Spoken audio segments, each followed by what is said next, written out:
metropolitan area. It's a a built facility. A lot of these, Newmarket Training Centre, Lambourne, and then you have all these private training centres in North Yorkshire, much more open space. Same with Japan. They have the Miho and the Rito Training Centre, two major training centres that, a vast expanse of real estate. The closest you get to European training here is at Fairhill in Maryland, I would say. Yeah, that's where Graham Motion, it's very similar to where he came from. We need to dust off that Miho Training Center feature from 20 years ago that you voiced. Voiced over in the bathroom. It sounds horrible. It needs a new voiceover. You can take that job, Mike. Well, you sound so sad when you describe it on there, but it is a great feature. There's O St. Denis warming up, wearing saddle towel 666, the Iron Maiden hunch play here. But yeah, much from like what we saw from Forever Young. They're not going to let him do much, trying to get 5 furlongs in.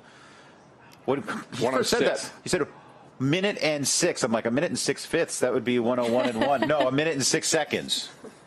Yeah, nothing too serious that we've seen from either of the Japanese runners that have kind of put in a work, for lack of a better term, but just an open gallop, has his ears up. He has taken a little bit more of a hold than Forever Young did. I think Forever Young just a little bit kinder, kind of an easier horse to ride, but this horse isn't doing anything wrong. He's just looking around, taking in the new surroundings, stretching his legs a little bit, and adding to that fitness with some kind of stamina, slower gallops that we're seeing. Yeah, that's all it is, just stretching their legs. I like that. I personally like when a horse is on the bridle like that. The reins are tight between the rider's hands and mouth.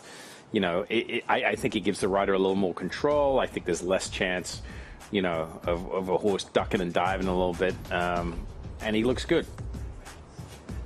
As there's a look at him. My middle child took Japanese in high school, and I was really hoping he would graduate fluent so he could serve as my interpreter and I could go to Japan for a racing sojourn, because the events over there are outstanding. But O Dennis coming in, part of the 19 runners from Japan, a record high number of international horses, and the biggest contingent Japan has ever sent. Let's get back out to Churchill.